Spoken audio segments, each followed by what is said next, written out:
Todos acharam Lucas, Evangelho de Lucas? Amém. Capítulo 8, a partir do versículo 4, que diz o seguinte: afluindo uma grande multidão e vindo ter com ele gente de todas as cidades, disse Jesus por parábola: eis que o semeador saiu a semear. E ao semear, uma parte caiu à beira do caminho, foi pisada e as aves do céu a comeram. Outra caiu sobre a pedra e, tendo crescido, secou-se por falta de umidade. Outra caiu no meio dos espinhos e estes cresceram com ela e a sufocaram. Outra, afinal, caiu em boa terra. Cresceu e produziu a 100 por um. Dizendo isso, clamou: quem tem ouvidos para ouvir, ouça. E os seus discípulos interrogaram, dizendo: que parábola é esta? Respondeu Jesus: a vós outro é dado conhecer os mistérios do reino de Deus. Aos demais fala-se por parábola, para que vendo não vejam, ouvindo não entendam. Este é o sentido da parábola. A semente é a palavra de Deus. A que caiu à beira do caminho são os que a ouviram, vêm a seguir o diabo e arrebata-lhes do coração a palavra, para não suceder que, crendo, sejam salvos. A que caiu sobre a pedra são os que, ouvindo a palavra, a recebem com alegria. Esses não têm raiz, creem apenas por algum tempo e, na hora da provação, se desviam. A que caiu entre espinhos são os que ouviram e, no decorrer dos dias, foram sufocadas com os cuidados, riquezas e deleites da vida. Os seus frutos não chegam a amadurecer. A que caiu na boa terra são os que, tendo ouvido e de bom e reto coração, retêm a palavra. Esses frutificam com perseverança. Esta é uma das parábolas mais fáceis de pregar, porque o próprio Jesus, ele explicou a parábola, né?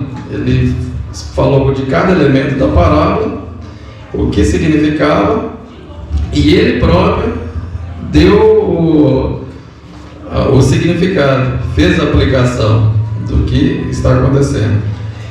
Então,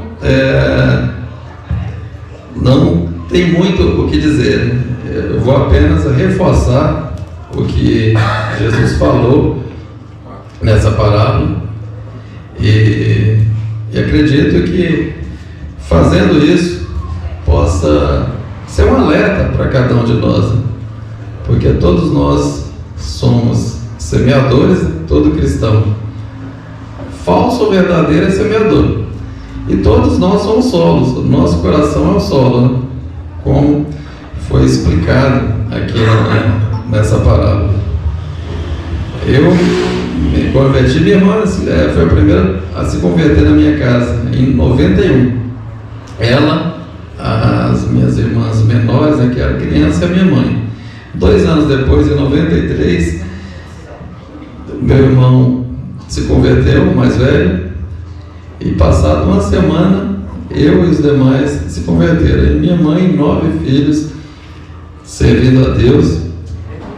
E a igreja, o pastor Albino, que também na época era novo convertido com a gente, a igreja ela vivia uma espécie de avivamento. Havia conversão em todos os cultos, havia oração 24 horas por dia, tinha 4 obreiros, cada um revezava na oração, 6 horas cada um, e as pessoas na rua caíam endemoniadas na casa, os parentes vinham até a igreja pedir ajuda, e havia muitas curas, milagres, conversão. A igreja cresceu muito e abriram congregações, e a presença de Deus era tão forte que até as paredes lacrimejavam durante o culto. E esse período foi talvez durou uns 3 anos, e aí depois acabou mudando a rota na direção da igreja, mudou o caminho, e aquele avivamento inicial se esvaiu, mas nesses 33 anos de caminhada a gente pôde ver muitas coisas, né? Muitos desses que estiveram ali naquela época, alguns já partiram para a eternidade, outros saíram da rota, né? Foram seduzidos pelas paixões do mundo, e essa parábola eu acredito que aponta nessa direção, né? É um alerta para cada um de nós, que estamos ainda na jornada, a nossa caminhada ainda não chegou ao final. E Jesus contando essa parábola, o contexto aqui, ele estava diante de uma grande multidão, na beira-mar, ele subiu no barco, se assentou e ali começou a ensinar. E aí contou estas e outras parábolas.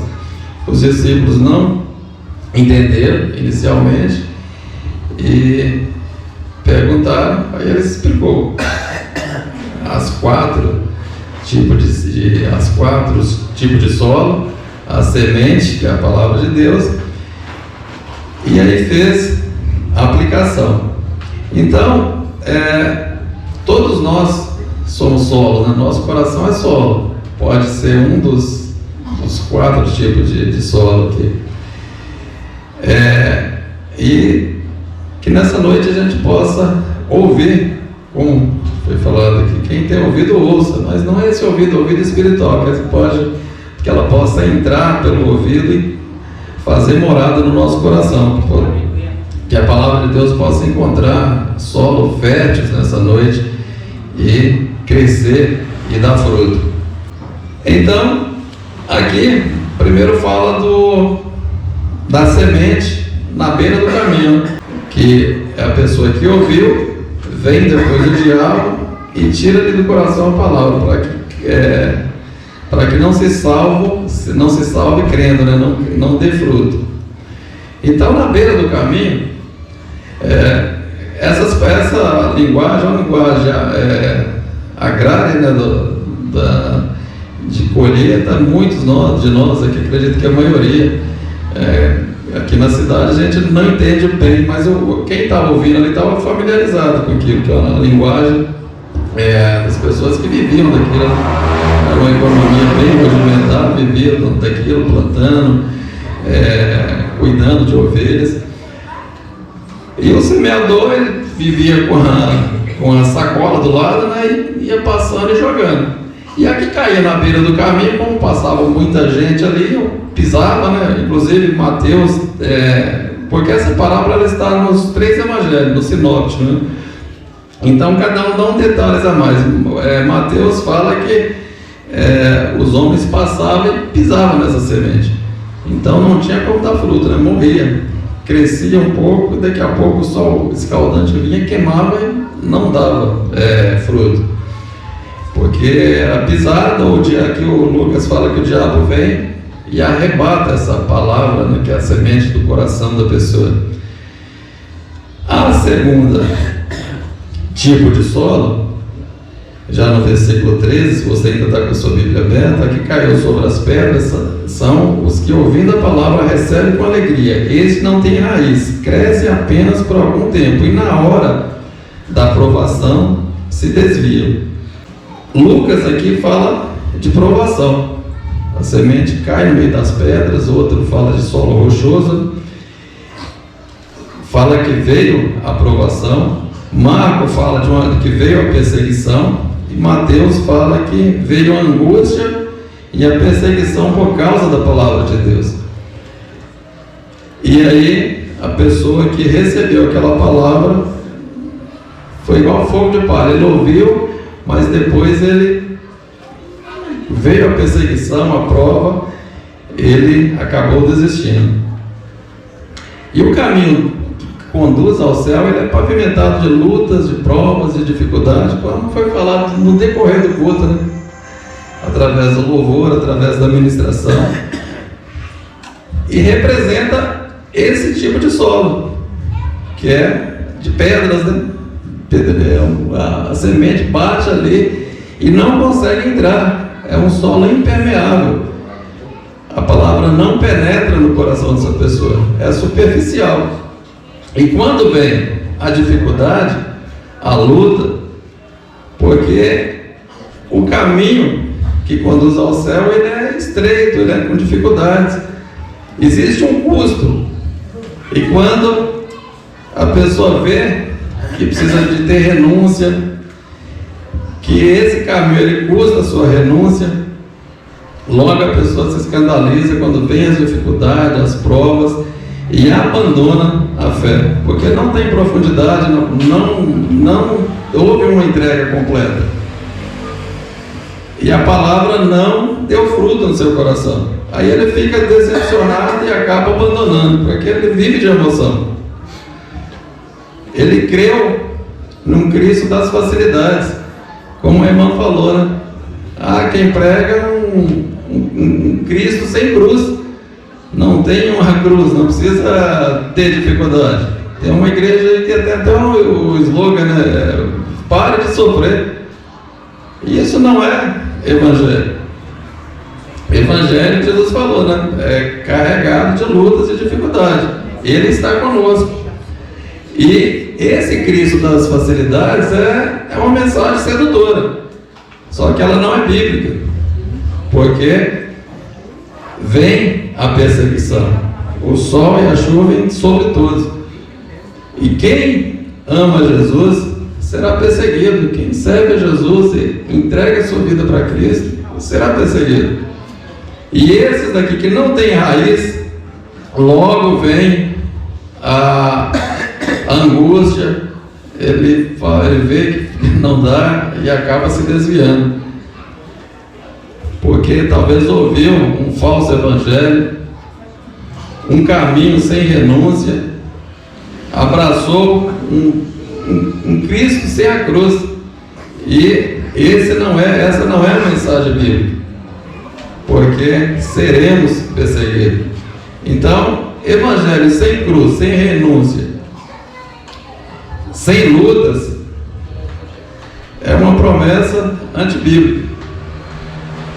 No caminho que conduz ao céu, existem todas essas dificuldades, mas também temos a companhia do Espírito Santo, o Senhor, que prometeu estar conosco em todas as dificuldades, nos dando força e para que possamos vencer todas essas dificuldades. Mas também tem um terceiro caminho, que está no versículo 22, 8:14.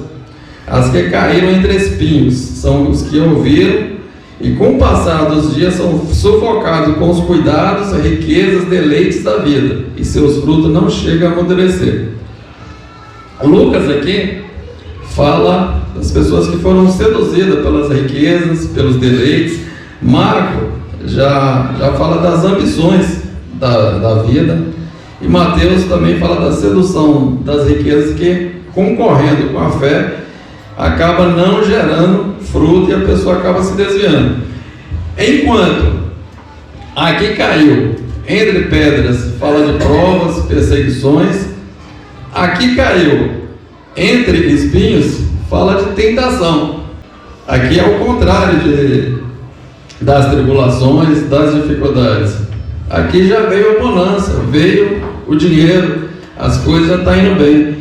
Já conhece alguém assim, que quando está na dificuldade, na prova, ele está lá orando, servindo a Deus, mas quando entra dinheiro, ele lá abandona Deus, larga a mulher, larga marido, larga filho, vira o... desaparece. Aqui é nesse caso, a pessoa, ele tem uma ambição, ele quer ganhar dinheiro e quando entra, ele abandona a fé. E ele aqui, o Lucas fala que ele é sufocado, né, pelos cuidados do mundo, os deleites, a fascinação das riquezas, né, as ambições. Enquanto o que caiu entre pedras é uma provação, e há uma diferença entre provação e tentação. São duas coisas, parece que é a mesma coisa, mas são duas coisas diferentes. A provação, ela é de fora para dentro. São problemas no seu trabalho, na família, doença. A tentação, ao contrário, ela é de dentro para fora. é um desejo que vem tanto de ambição por conquistar as coisas, como desejos carnais, né? Imorais. E aqui, nesse terceiro caminho aqui, a pessoa acabou se desviando. Quando veio esse desejo de conquistar, essa ambição, começou a negociar valores, princípios, e acabou afastando, não continuou. Porque o dinheiro na Bíblia é fascinação, o fascínio por riquezas, o dinheiro na Bíblia ele é chamado de um Deus, é chamado de Mamon, porque ele seduz. E aí, quando entra dinheiro, destrói a família, destrói partido político, destrói a igreja. Lembra da igreja de Laodiceia? Então, nesse caso é isso. A pessoa não tem condição de ter aquilo, e quando tem, acaba. Por isso que às vezes a gente pede coisa para Deus, e Deus, se tudo que a gente pedisse para Deus, Deus fizesse, Ele sabe das estruturas. Então, em muitos casos, Ele não te dá, porque vai ser prejudicial para você mesmo. E aqui, eu queria explicar de uma forma mais simples a diferença entre provação e tentação, tentar ser o mais pedagógico possível. A provação é um teste que Deus nos faz para fortalecer. Você que está passando por luta, dificuldades, percalços, isso é Deus que está colocando para te fortalecer. Pedro fala aperfeiçoar, amadurecer. Já a tentação, ela pode proceder ou da carne, dos nossos desejos, ou do diabo ou do mundo. E a tentação, ela vem para nos derrubar. A provação é quando a sua fé é testada. Ela pode ser uma enfermidade, problema financeiro, familiar. Enquanto a provação nós temos que enfrentar, resistir firme, já na tentação é o contrário. A tentação a gente tem que correr. A Bíblia fala fugir de toda aparência do mal. A tentação é fugir. Então, enquanto o diabo tenta, Deus prova. Quando o diabo tenta, ele quer tirar o pior da gente. Já quando Deus prova, ele quer tirar o melhor da gente. Quando o diabo tenta, ele quer nos derrubar. Quando Deus prova, ele quer nos fortalecer. A provação é para nos fortalecer, enrijecer, né, os músculos. Já a tentação é uma armadilha, é uma casca de banana para te derrubar. Uma provação é uma situação em que a fé é testada diante dos problemas, das dificuldades da vida. Somos confrontados com uma escolha, se vamos continuar crendo ou se vamos desistir. Então, se você está passando por prova, a sua fé está sendo confrontada. Mas Jesus, ele te orienta a sempre continuar. A tentação é um chamamento para o mal, é para fazer alguma coisa errada. Enquanto que a prova não. A prova você está sendo provado para que aquilo te fortaleça. E às vezes é difícil saber se é uma prova ou se é uma tentação. Se você, por exemplo, na empresa, você está sendo sob pressão no seu trabalho, se for para testar a sua paciência, a sua fé, é uma prova. Agora, se é uma cobiça por desviar dinheiro ou algum assédio moral, ou está querendo sair com alguém lá, aí já é tentação, vai ter que fugir, resistir. Então a provação ela é sempre externa, a tentação é interna. Eu acredito que eu fui claro, mas deu para entender? Então, a semente que caiu entre a rocha, né, tem umas que falam em solo rochoso, ela é uma prova, dificuldade que vem para todo crente. O sol ele vem para todos passamos por isso, pelas dificuldades, e Jesus ele permite essas provas, só que ela é sob medida, ela vem na medida certa. Ninguém é provado que não possa resistir, né? Já a tentação, ela é externa. O diabo, a nossa carne, os nossos desejos, a gente tem que fugir dessas tentações. 1 João capítulo 3, versículo 9, João fala o seguinte: qualquer que é nascido de Deus não vive na prática do pecado, porque a sua semente, o que é a semente? Na parábola, a palavra de Deus, não é isso? Porque a sua semente permanece nele e não pode viver pecando, porque é nascido de Deus. Então, ser tentado não é pecado. O pecado é ceder à tentação. E há uma diferença muito grande entre pecar e viver na prática do pecado. Todos nós somos sujeitos a pecar, mas viver na prática do pecado já é outra coisa. Já fala de contumaz, uma pessoa que vive praticando aquilo. E isso aí, João fala que esse nunca foi nascido de Deus, que vive na prática do pecado. Pessoa, o que é nascido de Deus, mesmo que ele peca, ele se arrepende, ele gostaria que aquilo nunca tivesse acontecido, ele tem vergonha daquilo, ele abandona. Mas aquele que não é nascido de Deus, ele vive na prática do pecado. E infelizmente há pessoas assim na igreja, a pessoa está cantando, pregando, sobe no altar, ministra e vive na prática de pecado. Eu já vi falar de um pregador que pregava em congressos famosos aí e fumava um cigarro de maconha antes de subir ao altar para pregar. Então, quer dizer, esse daí, a semente nunca brotou no coração dele. Ele nunca conheceu a Cristo. E o terceiro solo, o que caiu em boa terra, e esse deu fruto. Mateus e Marcos aqui fala que deu fruto a 30, a 60 e a 100%. E Lucas aqui, ele usa uma palavra que talvez seja a pista, o segredo, né? Ele fala que caiu na boa terra são os que, tendo ouvido de bom e reto coração, retém a palavra, e esses frutificam com perseverança. Então é aquele que ouve a palavra de Deus e ele a retém no coração com perseverança, porque tudo na nossa vida depende da perseverança. Qualquer coisa, a pessoa que começa a estudar, entra na faculdade todo alegre, e aí passa 6 meses, já começa a ficar cansado, passa um ano, já está se arrastando, daqui a pouco abandona. Então tudo na vida, se quer alcançar êxito, tem que ter perseverança. Isso é para estudo, isso é no casamento, isso é no trabalho, tudo. Quem não tem perseverança, até para a salvação, né? Aquele que perseverar até o fim será salvo. Quem não perseverar não vai para lugar nenhum. E aqui fala, esses frutificaram com perseverança. Então tudo na nossa vida depende da perseverança. E solo fértil aqui não é solo perfeito.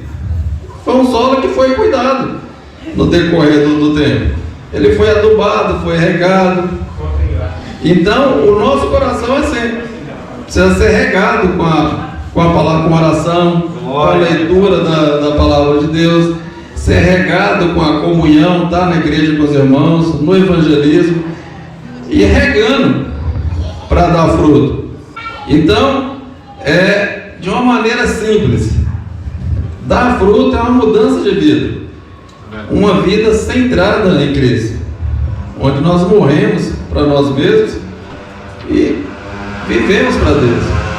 Então, dar fruto a 100, a 30, porque o fruto aqui, a 30, 60, não você vê que cada um dá mais fruto do que o outro, mas dá fruto. A 30, 60, 90, e é assim. Então, quais as lições podemos extrair aqui? De uma mensagem simples, que tem já a própria aplicação, que não precisa de muita firula, não trazer nada novo aqui, porque aqui já explicou tudo. Primeiro, devemos tomar cuidado com a familiaridade que nos deixa acomodados, né? Porque aqui a gente vê que a que caiu no meio do caminho, o diabo veio e arrebatou. As outras duas Foi a própria pessoa, na questão das provas, das dificuldades, na tentação, foi a própria pessoa que desviou. Então, às vezes, somos nós mesmos, a familiaridade com as coisas religiosas, né? A gente está aqui, acaba nos acomodando e fazendo aquilo no automático. E isso aí vai minando a semente, que é a palavra de Deus no nosso coração, e a gente vai enfraquecendo e vai morrendo a cada dia. Então, como o Bino me falou, né, o crente velho, né, teólogo velho, que a pessoa vai envelhecendo a fé envelhecida. Isso aí vai sufocando a palavra de Deus. A gente vai fazendo as coisas no automático. E é um alerta, né, para quem canta, para quem prega, para a gente não fazer de forma religiosa, no automático, mas estar sempre examinando o nosso coração, o nosso solo. Tem muita pedra, tem espinhos, a gente precisa estar tirando, estar adubando, pedindo para o Espírito Santo aquilo, né? Porque todo cristão, todos nós somos semeadores, e todo cristão também é solo, né? A segunda coisa é que não devemos subestimar as forças opositoras da semeadura. 4 tipos de solo. Aqui deu 1/4, né, que deu fruto. 3 não vingaram. Apenas 25% deu fruto. As forças que conspiram contra isso, contra a palavra de Deus, às vezes a gente está pregando, evangelizando, e a palavra ela cai no solo que tem espinhos, que tem pedra. Às vezes a pessoa só está ouvindo o que a gente está falando, mas está pensando lá no dia a dia. Não deixa a semente entrar, a palavra entrar no coração. Por outro lado, a palavra também ela é poderosa, porque quando cai no coração, no solo, ela dá fruto. Então devemos, como semeadores, devemos pregar tempo, fora de tempo, está sempre semeando. Então semeia no seu trabalho, prega, evangeliza, ora pelos seus parentes, fala de Jesus para eles, vai lançando a semente. A gente não sabe o tipo de solo, mas assim como entrou no nosso coração e nós estamos andando com Cristo, Deus continua transformando. Então a palavra, a semente, ela é poderosa. Não devemos subestimar o poder da palavra. E por último, para não cansar vocês, nós falamos a diferença entre provação e tentação, que nós somos provados e também somos tentados. Todo cristão falso ou verdadeiro, ele é provado e é tentado. A diferença é que um resiste e vai enfrentando as dificuldades.